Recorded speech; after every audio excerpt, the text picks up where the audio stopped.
2025 අවුරුද්දේ මම පාවිච්චි කරපු ස්කින් කෙයාර් ප්‍රොඩක්ට්ස් අතුරින් එක කැටගරි එකකින් මගේ ෆේවරිට්ම ප්‍රොඩක්ට් එක මොනවද කියන එක තමයි අද වීඩියෝ එකෙන් මම ඔයාලට කියන්න හදන්නේ. ඉතින් ඔයාලටත් මගේ ෆේවරිට්ම ප්‍රොඩක්ට්ස් මොනවද කියලා දැනගන්න කැමති නම් වීඩියෝ එකත් එක්ක දිගටම රැඳිලා ඉන්න. ඉතින් පළවෙනි කැටගරි එක තමයි ෆේස් වොෂ් කියන කැටගරි එක. මම ගිය අවුරුද්දේ ෆේස් වොෂ් කිහිපයක් try කරා. හැබැයි කිසිම දෙයක් මගේ ෆේවරිට් කියන තැනට ආවේ නැහැ. ඒ එකම එක ප්‍රොඩක්ට් එකක් තියෙනවා. ඒක තමයි මගේ හැමදාම all time favorite. ඒක ගිය අවුරුද්දේ විතරක් නෙමෙයි ඊට කලින් අවුරුද්දවලත් ඒක තමයි මම දිගටම පාවිච්චි කරලා ආවේ. ඒ තමයි මෙන්න මේ Cosrx එකේ එන salicylic acid cleanse එක. ඉතින් ෆේස් වොෂ් කැටගරි එක ගත්තාම ෆේවරිට් එක වෙන්නේ මෙන්න මේක. ඊළඟ කැටගරි එක තමයි ෆස්ට් ක්ලෙන්සර් කියලා කියන්නේ. ඔයගලන් දන්නවා ඇති සාමාන්‍යයෙන් රැට අපි ඩබල් ක්ලෙන්සින් කියන එක කරනවා. ඉතින් සන්ස්ක්‍රීන් මේකප් එහෙම දාලා තියනවා නම් අනිවාර්යෙන්ම ඒක ඉවත් කරගන්න මොකක් හරි ක්ලෙන්සින් බාම් එකක්, ක්ලෙන්සින් ඔයිල් එකක් එහෙම නැත්නම් මයිසෙලර් වෝටර් එකක් එහෙම මොකක් හරි යූස් කරන්න ඕනේ.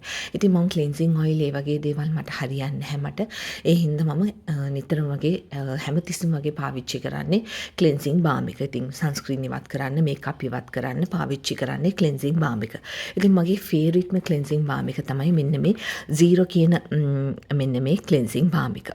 මම මේකට කලිනුත් ක්ලින්සින් මං කිහිපයක්ම try කරලා තියෙනවා. හැබැයි මේක තරම් මම හිතන්නේ කිසිම දෙයක් මට හරි ගියේ නෑ. මේක තමයි මම ආසම ක්ලින්සින් බාම් එක.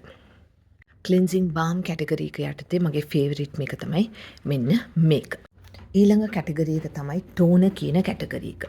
ටෝනර් යටතේ ගත්තාම ටෝනර්ස් වර්ග ඔයගලන් දන්නවා කීපයක්ම තියෙනවා. ඒ අතරින් මුලින්ම කියන්න ඕනේ එක්ස්ෆෝලියේටිං ටෝනර්.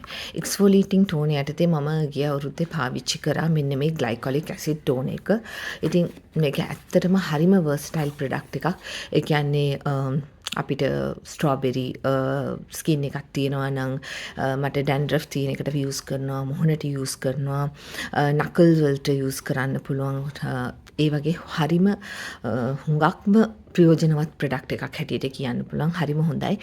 ඉතින් මගේ ෆේවරිට්ම එක්ස්ෆෝලියේටිං ටෝනර් ගත්තාම මෙන්න මේක කියන්න පුළුවන්. ඊළඟට ගත්තාම සූදින් ටෝන එහෙම නැත්නම් හයිඩ්‍රේටිං ටෝන ඒ වගේ දේවලුත් යූස් කරලා තියෙනවා.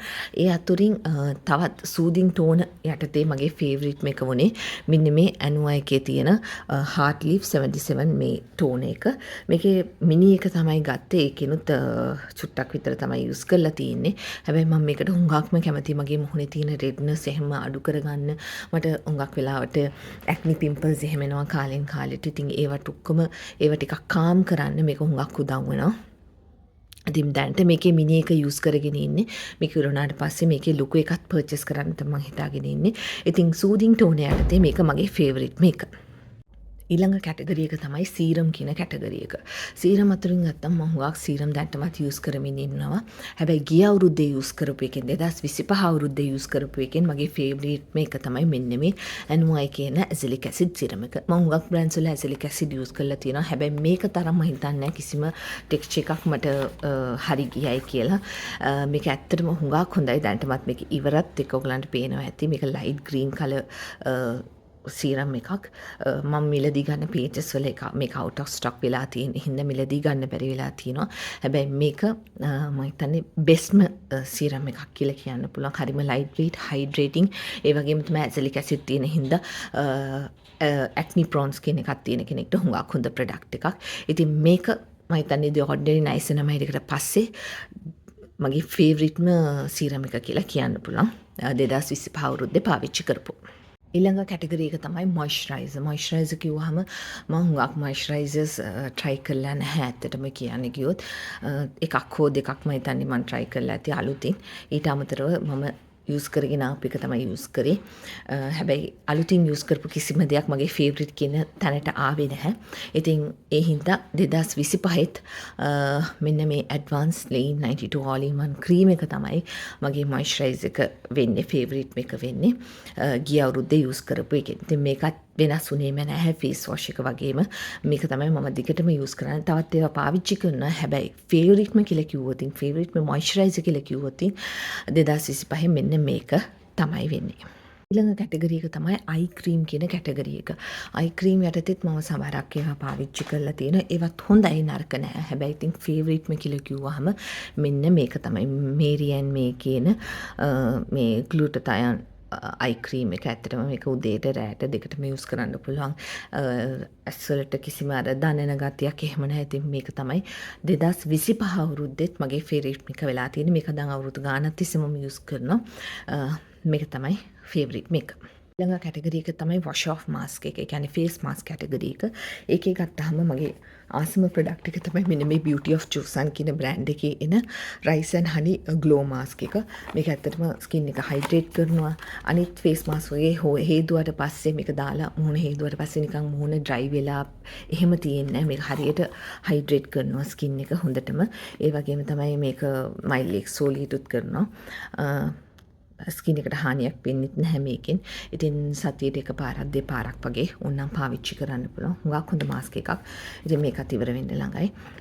මේක තමයි මගේ ෆේවරිට්ම ෆේස් මාස්ක් එක 2025 අවුරුද්දේ. ඊළඟ කැටගරි එක තමයි සන්ස්ක්‍රීන් කියන කැටගරි එක. සන්ස්ක්‍රීන් ගත්තාම මගේ ෆේවරිට් මේක තමයි දැන්ටමත් දැන් ටික කාලයක් තිස්සේ පාවිච්චි කරනවා. ඒ තමයි Beauty of Joseon එකේ එන මෙන්න මේ aqua සන්ස්ක්‍රීන් එක. මේක හුඟක්ම හොඳයි ස්කින් එක. මම හිතන්නේ මේක තමයි one of the best කියලා කියන්න පුළුවන්. ඒත් මම මේ අවුරුද්දේ 2026 අවුරුද්දේ අලුත් සන්ස්ක්‍රීන් කීපයක්ම මම බලලා තියෙනවා. ඒක try කරන්න හිතාගෙන ඉන්නවා. එහෙනම් මේක 2025 පාවිච්චි කරපු සන්ස්ක්‍රීන් අතුරින් හුඟක් ඒවා try කරේ නැහැ. ඇත්තටම මේක කියන්න පුළුවන්. ඊළඟ කැටගරි එක තමයි lip balm කියන කැටගරි එක. lip balm කියලා ගත්තාම මමත් විවිධ lip balm try කරලා තියෙනවා. මිලදී අරන් තියෙනවා, පාවිච්චි කරනවා. හැබැයි bestම කියලා කිව්වනම් මෙන්න මේ Vaseline එක. මම මේකේ නම ගිහලා Vaseline මෙන්න මේ Vaseline එකෙත් එක පින්ක් ඒවා තියෙනවා, එක මේවල තියෙනවා, ෆ්ලේවර්ස් වගේ තියෙනවා. හැබැයි බෙස්ට් එක මම හිතන්නේ මෙන්න මේක. ඉතින් මේක කාලයක් තිස්සේ යූස් කරනවා. මේක තරම් හයිඩ්‍රේට් කරන වෙන කිසිම දෙයක් නැහැයි කියලා මට හිතෙනවා. මිලෙනුත් අඩුයි. කාලයක් යූස් කරන්නත් පුළුවන්. මම හිතන්නේ බෙස්ට් මේක කියලා කිව්වොත් මේක අනිත් ඒවාත් හොඳයි. ඉතින් ෆේවරිට් මේ කියලා කිව්වම මේක කියන්න පුළුවන්. ඉතින් 2025 අවුරුද්දේ පාවිච්චි කරපු ප්‍රොඩක්ට්ස් අතරින් හැම කැටගරි එකකින්ම ෆේවරිට් ටික තමයි මෙන්න මේ තියෙන්නේ. ඉතින් ෂීට් මාස්ක් ගත්තාම ෂීට් මාස්ක් එක ෆේවරිට් එකක් කියලා නැහැ. කාලෙන් කාලෙට එක ඒවා යූස් කරන හින්දා කිසිම දෙයක් මේකම තමයි කැමති කියලා කියන්න බැරි හින්දා ඒක සඳහන් කරේ නැහැ. මීට අමතරව සමහර අලුත් ප්‍රොඩක්ට්ස් තියෙනවා try කරපු ඒවා සාමාන්‍යයෙන් එදිනෙදා යූස් කරනවා. ඉතින් මේ ප්‍රොඩක්ට්ස් ටික මට බෙස්ට් වෙන්න පුළුවන්, මගේ ෆේවරිට් වෙන්න පුළුවන්. සමහරක් වෙලාවට ඔයාට හරියන්නේ නැති වෙන්න පුළුවන්. ඔයාගේ ස්කින් එකට හරියන්නේ නැති වෙන්න පුළුවන්. ඒ හින්දා ඔයගලන් ප්‍රොඩක්ට්ස් එහෙම බලලා තෝරගනිද්දි හුඟක් හිතලා බලලා ඔයගලන්ගේ ස්කින් එකට ගැලපෙනවද නැද්ද කියලා බලලා තෝරගන්න. ඉතින් මේක පොඩි ඔයගලන්ට ඉන්ෆර්මේෂන් එකක් දෙන ඉන්ටෙන්ෂන් එකෙන් තමයි මම මේ වීඩියෝ එක කරේ. ඉතින් මේ අවුරුද්දේ සමහරක් වෙලාවට මේ ප්‍රොඩක්ට්ස් එහෙමම චේන්ජ් වෙන්නත් පුළුවන්. එහෙම නැතුව මේකම දිගටම යන්නත් පුළුවන්. සමහර ප්‍රොඩක්ට්ස් තියෙනවා මම මේ ඔක්කොම අවුරුදු ගණනාවක් තිස්සේ පාවිච්චි කරනවා. ඒවා මෙන්න මේ ඔක්කොම කියන්න ගියොත් ඉතින් ඒ හින්දා ඉස්සරහට වෙනස් වෙන්නත් පුළුවන්, නොවෙන්නත් පුළුවන්. ඉතින් අපි බලමු මේ අවුරුද්දේ කොහොම වෙයිද කියලා. ඉතින් ඔයගලන්ගේ ෆේවරිට්ම ප්‍රොඩක්ට් එක මොකක්ද මේ අතුරින්? එහෙම නැත්නම් ඔයගලන්ගේ වෙන මොකක් හරි ස්කින් කෙයාර් සම්බන්ධයෙන් මොකක් හරි ප්‍රශ්නයක් තියෙනවද, මොකක් හරි තියෙනවා නම් ඒකත් සඳහන් කරන්න. ඉතින් මේ වීඩියෝ එක මම මෙතනින් අවසන් කරනවා. ඉතින් ඔයගලන් හැමෝටම මේ ලැබපු අලුත් අවුරුද්ද ඔයගලන් හැමෝටම හොඳින් ගත වෙන්න ඕනේ කියලා මම ප්‍රාර්ථනා කරනවා. ඔයගලන් හැමෝටම හැපි නිව් ඉයර් කියලා විශ් කරනවා. ඉතින් ආයෙමත් හොඳ අලුත් වීඩියෝස් වලින් ඔයගලන්ව හම්බ වෙන්න.